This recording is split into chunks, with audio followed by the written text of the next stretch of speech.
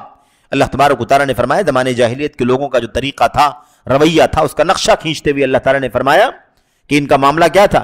ان کا معاملہ یہ تھا وَإِذَا بُشِّرَ أَحَدُهُمْ بِالْأُنثَىٰ، اگر ان میں سے کسی آدمی کو لڑکی کی بشارت دے دی جاتی تھی، یعنی کوئی آدمی ہے نا اپنے کام کاج میں ہے اور اس کی بیوی کے یہاں بچہ پیدا ہوا اور لڑکی پیدا ہوئی، اور جا کر کے کسی نے بتایا کہ بھائی آپ کے یہاں تو خوشخبری آ گئی ہے، ماشاءاللہ بیٹی پیدا ہوئی ہے، تو یہ خوشخبری جب اس کو دی جاتی تھی تو کیا حالت ہوتی تھی اس کی؟ ظل وجہہ مسودن، یہ خبر سن کر کے اس کا چہرہ کالا پڑ جاتا تھا، سیاہ ہو جاتا تھا، وہو کظیم، اور رنج و غم میں ڈوب جاتا تھا، کہاں سے بیٹی پیدا ہو گئی؟ ٹھیک ہے، اللہ نے فرمایا توارا من القوم من سوء ما بشر بہ، وہ اس خبر کو سن کر اتنا برا محسوس کرتا تھا کہ لوگوں سے چھپ چھپ کر کے رہتا تھا، سامنا نہ ہو جائے، کسی کا سامنا ہو جائے گا، کوئی پوچھ لے گا بھائی کیا بات ہے، کون آپ کے ہاں اولاد آئی ہے، مرد مذکر ہے کہ مؤنث ہے، تو میں کیسے منہ دکھاؤں گا، اپنا چہرہ کیسے دکھاؤں گا؟ اس لیے مارے شرم کے، عار کے، یہ توارا من القوم، قوم کے لوگوں سے یہ توارا چھپ چھپ کے پھرتا ہے، چھپا چھپا پھرتا ہے، ایمسکہم علی ہون، اور سوچتا ہے کہ میں اب پیدا تو ہو گئی ہے، لڑکی آ گئی ہے، کروں تو کیا کروں؟ ایمسکہ علی ہون، کیا ذلت برداشت کرتے ہوئے اسے زندہ رکھوں، ام یدسہ فی التراب، یا پھر اسے زندہ ہی مٹی میں دفن کر دوں، جیسا کہ جاہلیت کا طریقہ تھا۔ تو یہ بھی کیا ہے بھائی؟ جاہلیت کے کام کی ایک مثال ہے جو آج بعض مسلمانوں کے یہاں پائی جاتی ہے۔ یہ بدعت ہے، یہ صرف عام گناہ نہیں ہے، عام منکر نہیں ہے، بلکہ بدعت ہے، جاہلیت کا طریقہ ہے۔ اسی قبیل سے اور بھی مثالیں ہو سکتی ہیں۔ مثال کے طور پر ایک مثال ہمارے سماج کی وہ بھی ہے، میراث میں عورتوں کو محروم کر دینے والی بات۔ وراثت میں، زمانے جاہلیت میں وراثت میں صرف مرد حقدار بنتے تھے، حصے دار۔ حصہ کس کو ملے گا؟ مرنے والے کی موت ہو گئی تو حصے دار صرف مرد۔ کیوں؟ کہتے تھے کہ عورتوں کو کیوں دینا، محنت ہم کرتے ہیں، مشقت ہم کرتے ہیں، کوئی حملہ لڑائی ہوتی ہے تو ہم مقابلے کے لیے جاتے ہیں، پیسے ہم کماتے ہیں، روزی روٹی کی دوڑ بھاگ ہم کرتے ہیں، جنگ اور کیا نام ہے جو حملے وغیرہ ہوتے ہیں دشمن کے اندر کے باہر کے، سارا ڈیفنس ہم کرتے ہیں، تو یہ مال کی وراثت کیوں ان عورتوں کو دی جائے؟ صاف صاف ان کے ہاں طریقہ یہ تھا۔ ظاہر سی بات، طریقہ کس کا تھا؟ جاہلیت کا طریقہ تھا۔ اسلام نے ختم کیا، اور میں آپ کو بتاؤں کہ وراثت کا سارا جو نظام اترا ہے نا، سارے احکام قرآن و سنت میں اترے، یہ عورتوں کو حق دینے کے لیے وراثت کا نظام اتارا گیا۔ مرد تو پہلے سے ہی ہڑپ کر لیا کرتے تھے، ان کو دینے کے لیے نازل نہیں ہوا ہو، ان کو کنٹرول میں لانے کے لیے اور عورتوں کو حق دلانے کے لیے وراثت کے احکام نازل ہوئے ہیں۔ جتنی آیتیں اتری ہیں نا میراث کے بارے میں، یاد رکھیں اس کا جو پورا پس منظر ہے وہ عورتوں پر ہونے والا ظلم ہے۔ عورتوں پر ظلم ہوتا تھا، زمانے جاہلیت میں جو طریقہ چلتا تھا، اسلام کے بعد بھی وہی طریقہ لوگ چلتے تھے، اسی پر عمل کرتے تھے۔ نبی کریم صلی اللہ علیہ وسلم کے پاس ایک دو شکایتیں آئیں تو اللہ کے نبی صلی اللہ علیہ وسلم نے فرمایا کہ رک جاؤ، اللہ تبارک و تعالیٰ کی طرف سے اس سلسلے میں جو حکم آئے گا اس کے مطابق عمل کرنا، اور اس کی تفصیلات میں اس میں جانا نہیں چاہتا۔ اس سلسلے میں صوبائی جمعیت اہل حدیث ممبئی سے ایک چھوٹی سی کتاب شائع ہوئی ہے، عورتوں کا حق وراثت اور جدید جاہلیت۔ عورتوں کا حق وراثت اور جدید جاہلیت، اس عنوان سے ایک کتاب چھوٹی سی شائع ہوئی ہے، مختصر رسالہ ہے۔ اس میں یہ بتلایا گیا ہے کہ عورتوں کی میراث کا معاملہ شریعت میں کیا ہے، قرآن و سنت میں عورتوں کی وراثت کے دلائل کیا ہیں، اور کون کون سا حق ان کو دیا گیا ہے، اور جو لوگ عورتوں کا حق مارتے ہیں ان کے لیے کتنی سخت وعید ہے قرآن و سنت کے اندر، ان کا انجام کتنا برا ہوگا۔ اور تیسری بات یہ بیان کی گئی ہے کہ لوگ عورتوں کا حق مارتے کیوں ہیں، اس کے پیچھے اسباب بہت سارے ہیں، وہ سارے اسباب بھی اس کے اندر ذکر کیے گئے ہیں۔ تو بہرحال سماج کے اندر یہ جو چل رہا ہے، عورتوں کو حق وراثت سے محروم کر دینا، بہن کو، بیٹی کو، بیوی کو، ماں کو، یہ حقوق سے جو محروم کیا جاتا ہے، یہ بھی جاہلیت کا طریقہ ہے، یہ بھی زمانے جاہلیت کا طریقہ ہے۔ تو اگر کوئی آدمی آج بھی مسلمانوں میں سے کسی بہن، بیٹی، بیوی، ماں کا حق مارتا ہے تو وہ بھی بدعت کرتا ہے، گناہ تو کر ہی رہا ہے، گناہ تو کر ہی رہا ہے، حق مار رہا، رشتے کاٹ رہا ہے، گناہ کبیرہ کر رہا ہے، اس کے علاوہ بدعت کر رہا ہے، خطرناک قسم کی بدعت میں مبتلا ہے۔ یہ مسئلہ لوگوں کو سمجھانے کی ضرورت ہے۔ آخری بات کہہ کر کے بات ختم کروں گا۔ اس سلسلے میں ابو بکر صدیق رضی اللہ تعالیٰ عنہ کی ایک روایت آپ سمجھ لیں بالکل اختصار کے ساتھ۔ اس سے یہ ثابت ہوگا، یہ جو روایت پیش کی جا رہی ہے، اس لیے پیش کی جا رہی ہے یہ بتلانے کے لیے کہ جاہلیت کا جو طریقہ ہوتا ہے، جاہلیت کا جو عمل ہوتا ہے، اس کی اسلام میں گنجائش نہیں ہے، اور کوئی بھی جاہلیت کا کام کرتا ہے تو اسلام کے خلاف ہے اور اسی کو بدعت کہا جاتا ہے۔ ابو بکر صدیق رضی اللہ تعالیٰ عنہ قبیلہ احمس کی زینب نامی ایک خاتون کے پاس سے گزرے۔ ابو بکر صدیق رضی اللہ تعالیٰ عنہ قبیلہ احمس کی خاتون جس کا نام زینب تھا، اس کے بعد سے وہ گزرے تو انہوں نے دیکھا کہ وہ عورت بالکل بات نہیں کر رہی ہے، یعنی بات کرنا جانتی ہے، بات کرنا اس کو آتا ہے، زبان ہے، گویائی ہے، لیکن اس نے بات کرنا بند کیا ہوا کہ مجھے بات نہیں کرنا ہے۔ کیا مطلب؟ یعنی اس نے یہ طے کر لیا ہے کہ میں بات نہیں کروں گی، جیسے جاہلیت میں لوگ کرتے تھے، کھانا نہیں کھاؤں گی، پانی نہیں پیوں گا، کھانا نہیں کھاؤں گا، ایسے ہی تیل نہیں لگاؤں گا وغیرہ، اس طرح سے اس نے یہ طے کر رکھا ہے کہ میں بات نہیں کروں گی۔ تو ابو بکر صدیق رضی اللہ تعالیٰ عنہ جب وہاں سے گزرے تو آپ نے پوچھا ما لہا لا تتکلم، کیا بات ہے، یہ بات کیوں نہیں کر رہی ہے؟ تو لوگوں نے بتایا حجت مسمتہ، کیا مطلب؟ اس نے یہ طے کر لیا ہے کہ میں بات نہیں کروں گی، اس نے یہ طے کر لیا کہ بات میں نہیں کروں گی۔ قال لہا، ابو بکر صدیق نے اس خاتون سے کہا تکلمی فإن هذا لا يحل هذا من عمل الجاہلیہ، یہی بتانا ہے آپ کو کہ اللہ کے نبی ابو بکر صدیق رضی اللہ تعالیٰ عنہ اس خاتون سے کہا تکلمی، بھئی کیوں بات نہیں کرتی ہو، بات کرو، بات کیوں نہیں کرتی ہو، بات کرو۔ فإن هذا لا يحل، کیونکہ یہ تمہارے لیے حلال نہیں ہے، بات بند کرنا، بولنے سے باز رہنا تمہارے لیے حلال نہیں ہے۔ هذا من عمل الجاہلیہ، ابو بکر صدیق نے کیا کہا؟ یہ جاہلیت کا عمل ہے۔ اب ابو بکر صدیق نے اس خاتون کو یہ تو بتلایا بات کرو، بات کرنا حلال نہیں، بات بند کرنا حلال نہیں ہے، ساتھ ساتھ ابو بکر صدیق نے کیا کہا؟ ابو بکر نے کہا ہذا من عمل الجاہلیہ، یہ جاہلیت کا عمل ہے، جاہلیت کا کام ہے یہ جو تم کر رہی ہو۔ یہ جملہ ابو بکر صدیق رضی اللہ تعالیٰ عنہ کا ہمیں اس سے سبق ملتا ہے کہ جاہلیت کا کوئی کام اگر اسلام کے اندر کوئی کر رہا ہے تو اس کا بھی دین اسلام سے کوئی تعلق نہیں ہے، یہ جاہلیت کا عمل ہے، یعنی بدعت ہے، اس کو بھی بدعت کہتے ہیں۔ اسی سے کہتے ہیں جب ابو بکر صدیق نے سمجھایا اور کہا جاہلیت کا کام ہے، تم کو بات کرنا چاہیے، تو کہتے ہیں فتکلمت، اس عورت نے بات کرنا شروع کر دیا، بات کی، یعنی اس کو سمجھ میں بات آ گئی کہ میرا یہ طریقہ جاہلیت کا اور میں گنہگار ہو جاؤں گی اس کے اندر، تو بات کیا اس نے۔ فقالت، بات جب کرنا شروع کیا تو پہلا سوال اس نے کیا کیا؟ من انت، آپ کون ہیں؟ کون سا آدمی آ گیا جو اتنی صراحت کے ساتھ کہتا ہے کہ تم بات کرو، بات بند کرنا حلال نہیں ہے، جاہلیت کا طریقہ ہے۔ یہ انکار منکر کیا نا ابو بکر صدیق رضی اللہ تعالیٰ عنہ نے، تو پہلا سوال کیا اس نے؟ من انت، تم کون ہو؟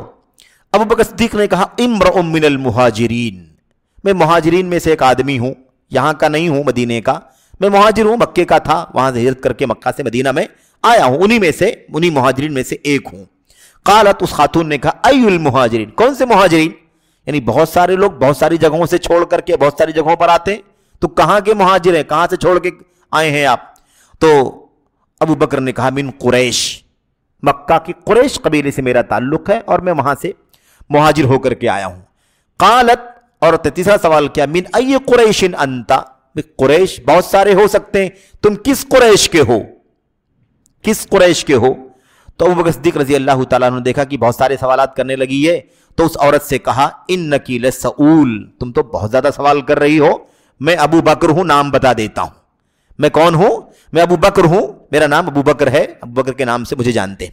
بہرحال اب اس حدیث پر علامہ ابن تیمیہ رحمۃ اللہ علیہ کی بات، وہ کہتے ہیں کہ جو ابو بکر صدیق نے کہا اس روایت کے اندر من عمل الجاہلیہ، تمہارا بات نہ کرنا یہ جاہلیت کا عمل ہے، کہتے ہیں ابن تیمیہ رحمۃ اللہ علیہ، یعنی یہ جو طریقہ تم نے اختیار کیا ہے یہ اسلام کے نام لیواؤں کا کام نہیں ہے، یہ اہل جاہلیت کا خاص کام ہے، اہل جاہلیت ایسا کیا کرتے تھے، شریعت میں مشروع نہیں ہے، شریعت میں بات بند کرنا مشروع نہیں ہے۔ تو ایک ایسی چیز جو مشروع نہیں ہے تم کر رہی ہو، اس لیے اس کی گنجائش نہیں ہے، اور یہ کیا ہے؟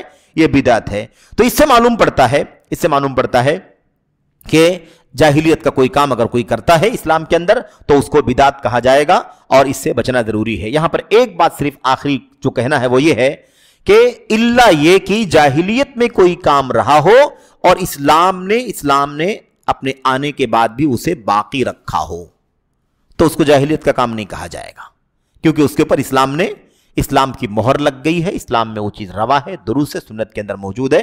مثال کے طور پر صفا اور مروہ کی